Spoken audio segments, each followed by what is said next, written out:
Shabbat Shalom. I speak to you from a nearly empty office as my books and most of our possessions are now winging their way to Syracuse. But I want to share with you some thoughts about the weekly Parsha. There's so much disturbing news from across the globe, so many challenges that face our human society. And this week's Torah portion has some important advice, giving us some useful direction as we think about the world we want to create in North America, in Israel, and across the globe. What are the qualities that make an effective leader? And what are some of the challenges that disqualify? These are among the critical questions that the Torah asks early on in Bamidbar, the book of Numbers. In a few short stories, the text establishes models which are valuable and relevant, despite all the changes, developments, and supposed improvements within human society. Human nature has not changed then till now. Therefore, the qualities that define both good and bad leaders also remains much the same. In so many ways, Bamidbar is the tragic center of the Torah. It begins on a hopeful note as the Israelites prepare to enter the land of Canaan, only a short time after leaving Egypt. Then, with essential leadership failure after failure, and not by Moshe, our ancestors were trapped in the desert for 40 years. Ambition tinged with bigotry and a lack of faith are but two of these. Over the next few weeks, it's essential to consider all of the failures described in the Baha'alotcha, because we have not changed, and neither have the leaders that we often choose to follow. Humanity will continue to wander in the desert so long as we fail to rely upon modes of leadership that bring out the best in us rather than the worst. Perhaps the most tragic and spiritually, though not physically destructive, of the leadership failures in Bamidbar is found in the end of this week's Parsha. Interestingly, the portion describes rebellion not from outside the power structure, but instead at its very heart. Moshe's two siblings, Aaron and Miriam, are at the heart of the rebellion, as they jealously attempt to undermine their brother's power. Aaron, the high priest, and Miriam, the prophetess, are not content with their designated roles, but try to grasp all the power for themselves. The Torah teaches Miriam and Aaron spoke against the Cushite woman that Moshe had married. They said, "Was it only to Moshe that the Eternal spoke? Did not God hear us as well?" The Torah notes that God does indeed hear and was angry at the presumption of Aaron and Miriam. As the story ends, Miriam is punished with leprosy, the biblical signifier for slander and gossip. And God heals her, ironically, only based on Moshe's prayer for mercy for his sister.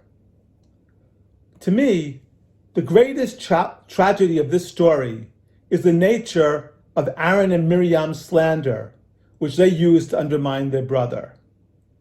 Arrogantly, they believe that they can do a better job than he.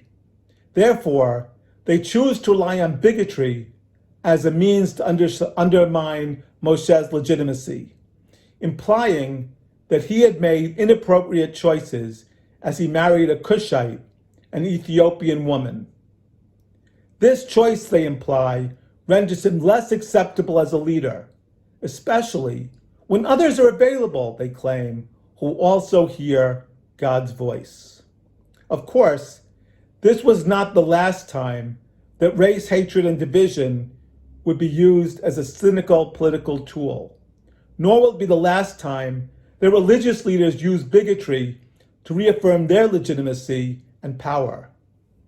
These sadly are constants in human history, not only in North America, but in Israel and across the globe. Yet far from establishing the legitimacy of Aaron and Miriam as leaders, the Torah teaches that their bigoted strategy renders them, as it does civic and religious leaders in the present as well, unfit for the leadership of the people. Instead, the Torah looks to leadership which unites rather than divides. It looks to leaders who are modest rather than arrogant about their attainments.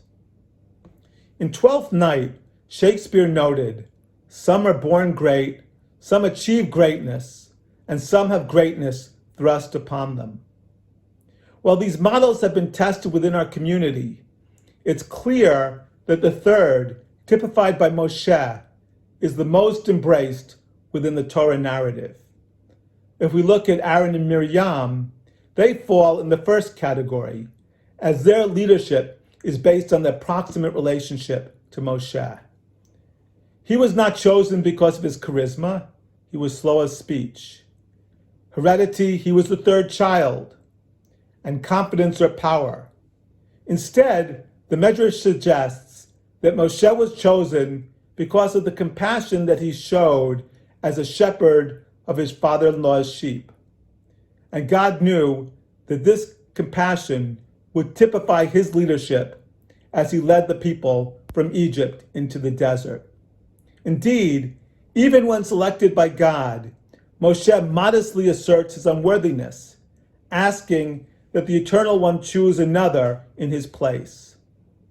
And despite his unwillingness, and though humanly imperfect like all of us, Moshe again and again rises to the occasion, meeting the needs of our people. This modesty is exemplified in a telling passage found in this week's Parsha. Realizing that one person, no matter how effective, would be insufficient to guide an entire people, 70 elders were also appointed to serve the people. And with Moshe, the Spirit of the Divine, the Ruach HaKodesh, also rested upon these elders. And yet the Torah mentions that two others, Eldad and Medad, are also chosen by God and also suffused by the Ruach HaKodesh, the Divine Spirit. And they too attain the power of prophecy and do so in the camp. The text then tells us that Joshua, Moshe's assistant, was jealous for Moshe's power, and he goes to Moshe and suggests that Eldad and Medad should be stopped. Moshe, however, rejects this advice, stating, "Don't be jealous for my sake. Would that all the people of God could be prophets." Such modesty is rare to unknown among our political leaders. Interestingly, it is a strong characteristic of the ideal accidental president portrayed in the television show Designated Survivor. All our political leaders spend their professional lives working to grasp at and to achieve power. Yet, we, when we choose our leaders, still should look to people whose goals are to serve the people with compassion and with a sense of obligation, rather than to choose leaders who have a sense of entitlement built on personal arrogance and class.